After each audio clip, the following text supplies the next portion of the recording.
Friends, మీ యొక్క credit score అంటే సిబిల్ స్కోర్ని నెల రోజులకు ఒకసారో లేకుంటే 2 నెలలకు ఒకసారో చెక్ చేసుకునేటటువంటి ప్రయత్నం అయితే చేయండి. ఇలా చెక్ చేసుకోవడం వల్ల మీ యొక్క సిబిల్ స్కోర్ అనేది ఏ విధంగా ఉన్నది, దాన్ని ఎట్లా ఇంప్రూవ్ చేసుకోవాలనేటటువంటి విషయాలు అయితే మనకు తెలుస్తాయి. అయితే కొన్నిసార్లు మనం అన్ని పేమెంట్ టైం టు టైం చేస్తున్నామని చెప్పేసి మనం అనుకుంటాం, కానీ ఎక్కడో ఒక అకౌంట్ మిస్ అయిపోతుంది. సో దానివల్ల ఆ అకౌంట్ ఓవర్ డ్యూ ఉండడం వల్ల, అకౌంట్ పెండింగ్ ఉండడం వల్ల మన యొక్క సిబిల్ స్కోర్ అనేది దెబ్బతినడం అయితే జరుగుతుంది ఫ్రెండ్స్. అందుకనే సిబిల్ స్కోర్ చెక్ చేసుకోవడం అనేది చాలా అవసరం. ఇంకా మనం చెప్పాలంటే కొన్నిసార్లు ఏమైందంటే మనం ఒక క్రెడిట్ కార్డు తీసుకొని కొన్ని రోజులు వాడతాం. తర్వాత ఎందుకో దాంట్లో వచ్చేటటువంటి లాయల్టీ పాయింట్స్ నచ్చకనో, లేకుంటే దాంట్లో లిమిట్ తక్కువగా ఉందని చెప్పేసో, లేకుంటే దాంట్లో ట్రాన్సాక్షన్స్ బాగా అయితే లేవని చెప్పేసి దాన్ని పక్కన పడేస్తాం.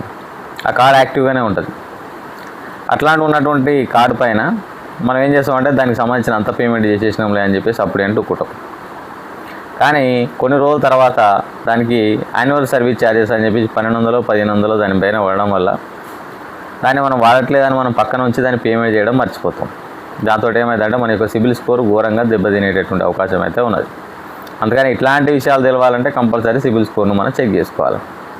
ఎక్కడ సిబిల్ స్కోర్ చెక్ చేసుకోవాలంటే కొంతమంది ఏం చేస్తారంటే లోన్ కావాలని చెప్పేసి ఎక్కడ పడితే అక్కడ పాన్ కార్డ్, ఆధార్ కార్డు ఇచ్చేసి ఫోన్ నెంబర్ ఇచ్చి చెక్ చేయించుకుంటారు. ఇట్లా బ్యాంకులకి వెళ్ళి, లేకుంటే ఫైనాన్స్ వాటిలకి వెళ్ళి, లేకుంటే స్మాల్ ఫైనాన్స్ బ్యాంకులకి వెళ్ళి సిబిల్ స్కోర్ కనుక బ్యాంక్ లోపల చెక్ చేసుకుంటే ఖచ్చితంగా మీ యొక్క సిబిల్ స్కోర్ పైన ఎఫెక్ట్ పడుతుంది. సిబిల్ స్కోర్ తగ్గేటటువంటి అవకాశం అయితే ఉన్నది. ఇట్లా కాకుండా జస్ట్ ఎంక్వైరీ అనమాట, అది మన సిబిల్ స్కోర్లో ఎంక్వైరీ జరిగినట్టు కూడా తెలియదు అనమాట. సో అట్లాంటి పేటిఎంలో చెక్ చేసుకోవడం, ఫోన్పేలో చెక్ చేసుకోవడం, లేకుంటే మనీ కంట్రోల్ యాప్లో చెక్ చేసుకోవడం. సో ఇట్లా చాలా యాప్స్ అనేవి ఈ మధ్యలో క్రెడిట్ స్కోర్ను ప్రొవైడ్ చేస్తున్నాం. సో అందులో చెక్ చేసుకొని చూసుకోవచ్చు అనమాట. అందులో చెక్ చేసుకోవడం అనేది చాలా ఉత్తమమైనటువంటి పద్ధతి ఫ్రెండ్స్. అదేవిధంగా కొన్నిసార్లు ఏమైందంటే వేరే వాళ్ళ లోన్లు కూడా మన పైన రిఫ్లెక్ట్ అవుతుంటాయి. కొంతమంది ఏం చేస్తారంటే మన తెలియకుండానే మన పాన్ కార్డ్, ఆధార్ కార్డు తీసుకొని మన పేరు మీద లోన్ తీసుకుంటారు. లేదా మన పాన్ కార్డ్, ఆధార్ కార్డు తీసుకొని మనకు తెలియకుండానే గ్యారంటర్ లెక్క మనల్ని యాడ్ చేస్తూ ఉంటారు. ఇట్లాంటి విషయాలు కూడా మనకు ఈ సిబిల్ స్కోర్ చూసుకోవడం వల్ల తెలిసిపోతాయి అన్నమాట. ఇంకా కొన్ని సందర్భాల్లో ఏమవుతాయంటే, ఇప్పుడు గతంలో ఆంధ్ర బ్యాంక్ ఉండేది, అది ఆంధ్ర బ్యాంక్ వచ్చేసి యూనియన్ బ్యాంక్లో మెర్జ్ అయింది.